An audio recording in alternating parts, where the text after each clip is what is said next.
La gente está participando, incluso podría uno decir, más que antes en el plano de lo político. La calle ha sido un medio para discutir de una u otra manera con las estructuras formales del país y hacerse escuchar. Estamos marchando hacia una forma diferente de expresión y canalización de las inquietudes políticas de la gente. Una cosa es la apatía de escoger a un político y otra cosa es el beneficio de pronunciarse ante situaciones nacionales.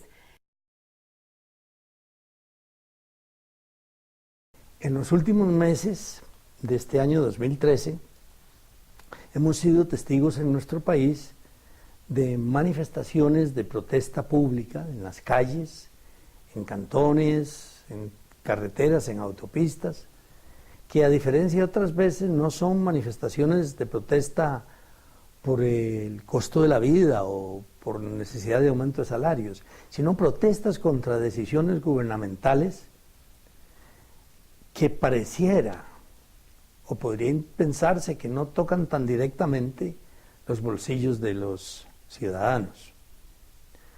¿Cómo interpretar estas manifestaciones? Se trata de cuestiones espontáneas, pasajeras, expresiones de lo que suele llamarse el derecho al pataleo, o es algo más. ¿Es acaso el despertar de una conciencia ciudadana, de una movilización ciudadana, de ciudadanos y ciudadanas que quieren recobrar protagonismo en la conducción de la vida social y política del país de manera más directa? Para ayudarnos a interpretar estos eventos recientes, hemos invitado a este espacio de Menos de lo Mismo a dos amigos, Janet Cordero Gamboa, jubilada de la Escuela de Economía de la Universidad Nacional y especialmente con una larga experiencia en trabajo popular, en organización de base, y al doctor Manuel Rojas Bolaños, académico de la Universidad de Costa Rica y de Flaxo. Costa Rica o el ciudadano costarricense tiene una tradición, no como en los últimos meses, sino si uno puede ver un poquito más hacia atrás la historia, yo creo que Costa Rica tiene una población en la que cuando el ciudadano empieza a percibir un peligro que le va a representar pérdida de ciertos derechos o de cierta construcción de beneficios sociales, de protección ciudadana, en realidad es muy interesante que reacciona popularmente. Vamos a ver, es difícil decir cuánto van a permanecer este tipo de expresiones, digamos, de descontento, de resistencia, de propuesta. El problema de fondo es que los mecanismos de transmisión de demandas, de relacionamiento entre gobernantes y gobernados, está roto. Ese mecanismo son los partidos políticos. Inclusive en épocas en donde la noticia no corría tan rápidamente como hoy, épocas en donde era más lenta la información en diferentes zonas del país y sin embargo, al llegar la información de una u otra manera, la gente empieza a apropiarse de que hay algo que no está bien y lo manifiesta. Entonces yo creo que lo que está en los últimos años o meses reaccionando la población es una cierta cultura que ya en diferentes generaciones hacia atrás ha estado presente en la sociedad costarricense. Es decir, lo que se puede decir es lo siguiente: si no hay forma que no se escuchen, sería lo que privaría en esta lógica, es vamos a la calle. y vamos por nuestra propia cuenta. El problema de esto es que efectivamente no hay como una articulación, no se ven todavía articulaciones, sino que son todavía demandas diversas. Demandas diversas que el problema que pueden tener es que si son satisfechas o medio satisfechas, desaparecen. Estos movimientos son libres y libres deben de ser, porque uno capta en los ciudadanos que es tal la desconfianza que ya van teniendo por elecciones de estructura de los diputados, del poder ejecutivo, de la presidencia de la República y también de los poderes locales, cuando hay estas manifestaciones populares, en el momento en que los ciudadanos olfatean que hay alguien o alguienes o un partido político que quiere meterse atrás para sacar beneficio, yo considero, en lo que he observado, es que automáticamente repelen. No quieren que su movimiento, que su manifestación libre sea manipulada o asumida para beneficio partidario. La pregunta es si eso puede dar puede dar en un momento dado un brinco hacia una mayor articulación, hacia una mayor institucionalización, a algo así como una reconversión en un movimiento político ya más claramente definido, con metas más amplias y representando a sectores más amplios. Eso todavía yo creo que no está muy claro. Pero sí, estos movimientos son diferentes, digamos, a los de décadas pasadas. Yo creo que el salto se da con el movimiento contra el combo del ICE en el año 2000. Desde mi punto de vista, eso es clave, la representación. Si estos movimientos populares, en el momento en que se quieran estructurar, siento, es mi valoración personal, que pasó con el TLC, cuando los comités patrióticos ya terminó todo el gran trabajo y se quiso de una u otra forma estructurar esos comités patrióticos, definitivamente cayó la organización, que yo creo, por la práctica de uno mismo, que en el momento en que yo elijo una estructura, estoy cediendo a la estructura mi propia participación. Entonces ya no le encuentro yo... Sí, ciertamente hay una dificultad para entender, digamos, lo que estos movimientos significan. Dificultad que se acrecienta cuando uno está parado en el siglo pasado, o para decirlo de una manera más gráfica. Lo que quiero decir es cuando uno está parado en una forma de hacer política, de entender la relación entre gobernantes y gobernados que corresponde a otra época. El político, en el momento en que es político, quiere imponer en la cultura nuestra. No hay una cultura de voy a gobernar en función de los consejos que me dé el pueblo. Eso se siente, me escogieron a mí, yo soy el que sé, lo que voy a hacer, no tengo por qué estar escuchando. Y eso es lo que en Costa Rica ha habido como una enseñanza de decir, no señores, de una u otra manera estamos diciéndole que lo escogimos no para lo que usted está haciendo. Acá más bien es esconderse, no enfrentarlos, no hablar, no diálogo. Bueno, lo último es lo que sucedió en Guanacaste el 25 de julio, donde la presidenta hizo todo un ejercicio de huida para no tener que enfrentarse en algún momento con gente que estaba protestando por diversas cosas que suceden en esa provincia y también en el plano nacional. Sí hay una dificultad para entenderlo porque a veces los mismos movimientos no se entienden. Y no solamente en Costa Rica, sino en el mundo entero. Cada uno va con su pancarta, tienen descontentos diversos, expresan malestares diferentes, pero la obligación, me parece a mí, de los que están intentando gobernar, llevar la nave del Estado, es tratar de interpretar eso de una manera correcta y no simplemente rechazarlo como algo que, mientras no se pongan de acuerdo, yo no los voy a escuchar. Creo que los políticos van más lentos en un cambio de transformación de actitud de lo que debe ser un político en Costa Rica, que el pueblo, se les adelantó el pueblo para variar. Entonces lo que tenemos son políticos tradicionales, muy estructurados y cuadrados, creyentes de verdad de que la democracia es representativa y que tienen el poder, una vez electos, de no escuchar y no hacer. Entonces son políticos que ahorita enfrentan esas crisis de no poder tener la capacidad de dialogar. Es decir, no tienen capacidad de dialogar. Va a cambiar ese político el día que uno vea a alguien electo haciendo foros nacionales en donde esté el político sentado escuchando y conversando con el pueblo. Ese va a ser el día en que ese político rompa con la tradición de encerrarse, de esconderse, de cambiar horarios para no escuchar, ¿verdad? De salir por la puerta de atrás.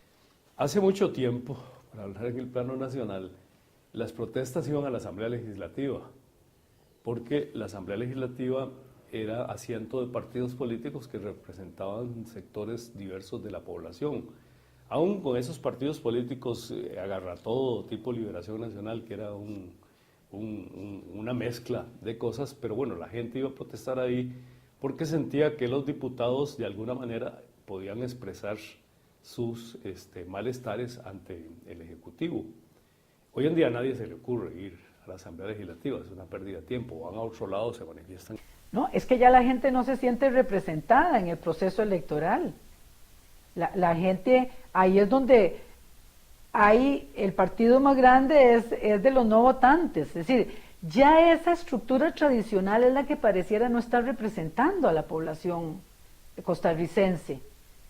No creen en que ir a elegir esa estructura formal sea la solución de sus problemas. La solución de los problemas, ojalá creciera la conciencia de que se solucionan en tanto haya participación ciudadana. Creo que en este momento histórico Costa Rica está en una lucha de que el ciudadano entienda realmente cuál es la verdadera participación ciudadana. Hasta hace poco, y todavía muchos tienen el esquema de que se entiende que la participación ciudadana precisamente es ir a votar por esa estructura formal. Ya la gente no cree en eso, le ha ido perdiendo el respeto a eso. Hay mucha retórica alrededor de esto. En todas las instituciones siempre se agrega, cuando se reforman o se crean instituciones, siempre se agregan supuestos mecanismos de participación ciudadana, pero en la mayoría de los casos son, como se dice, saludos a la bandera, es decir, no son efectivos para nada. Por ejemplo, los mecanismos que tiene la Caja Costarricense de Seguro Social para consulta, no funcionan en la mayoría de los casos, y así podemos ver un montón de instituciones. Yo creo que hay modas a veces en la retórica política. Las consultas que nos hacen abiertamente para aumentos de tarifas, pero resulta que yo preguntaría, ¿y quién dice que la población tiene la formación tal y como están estructuradas para ir a manifestar una oposición? Hay que tener especialistas a la par que te formulen la oposición, porque la oposición está en un esquema tan formal que solo el hecho que yo vaya a decir me opongo no sirve, porque yo he participado en oposiciones en donde realmente te encontrás que si no llevas un estudio técnico contrario a lo que está pretendiendo las empresas, por decir algo, esa oposición no es escuchada.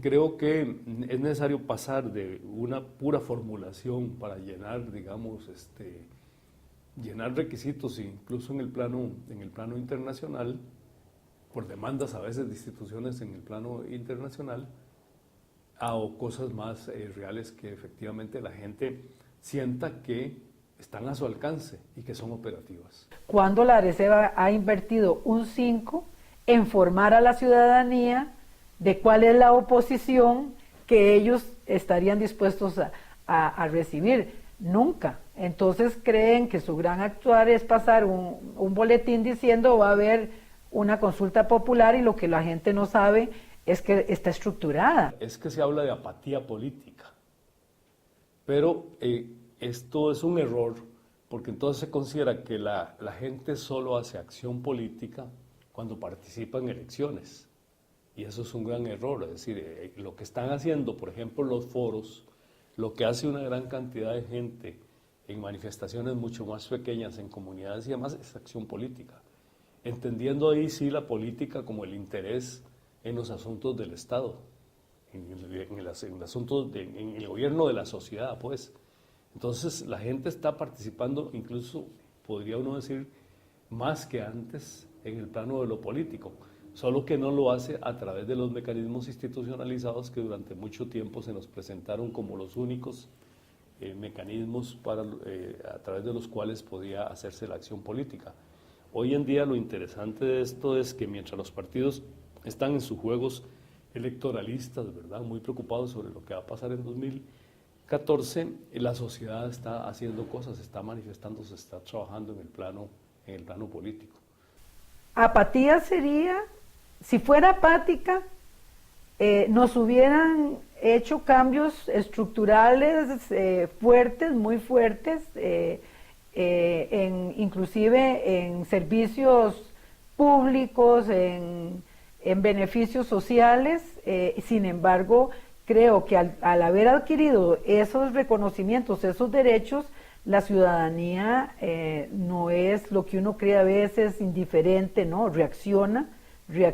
Lo que pasa es que ahora la reacción es muchísimo más fácil porque hay más fluidez de la información, de redes sociales, de telefonía, de mensajes, más periódicos. Hay más formas en donde la gente se entera, y de una y otra manera empieza todo un proceso de toma de interés hacia un tema, y de entonces comenzar el ciudadano a tomar posición. Y cuando se abre el espacio, por ejemplo, de ir a manifestarse, no lo dudan. Es muy curioso ver cómo en manifestaciones, si uno pone cuidado cuando va a ellas, de ver la gente mayor manifestándose. Y eso para mí es de gran valía, es decir, ver cómo esos vieja generación le está enseñando a la nueva generación de que una forma de hacerse valer es ir a la calle. Bueno, hay como dos posibilidades, tal vez más, pero para concretar.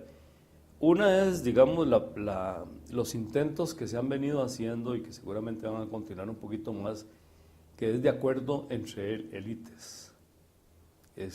Llegar, digamos, a planteamientos donde se ponen de acuerdo sobre reformas que hay que hacer. La otra posibilidad, digamos, es buscar formas de comunicación, digamos, y de acuerdos entre actores muy diversos, incluyendo todos estos actores que están hoy en día en la calle y que ya se ha visto que tienen posibilidades de movilización muy, muy grandes. Se dificulta un poco la situación en la medida en que hay una cierta dispersión y cómo se articula eso y demás.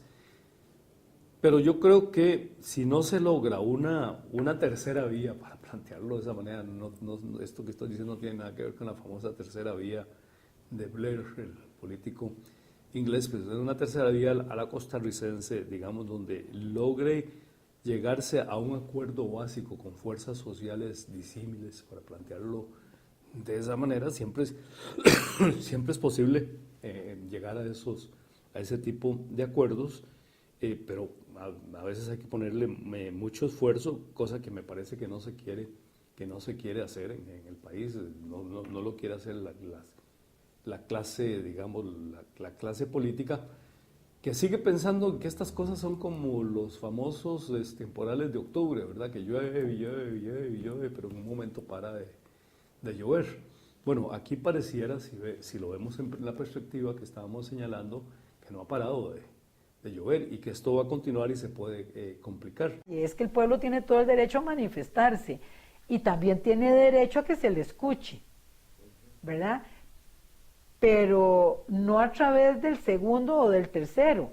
Yo digo que evolucionará el político que tiene capacidad de ir y enfrentarse y escuchar. Ese sería el rompimiento de un esquema tan tradicional y conservador como lo tienen los políticos en general.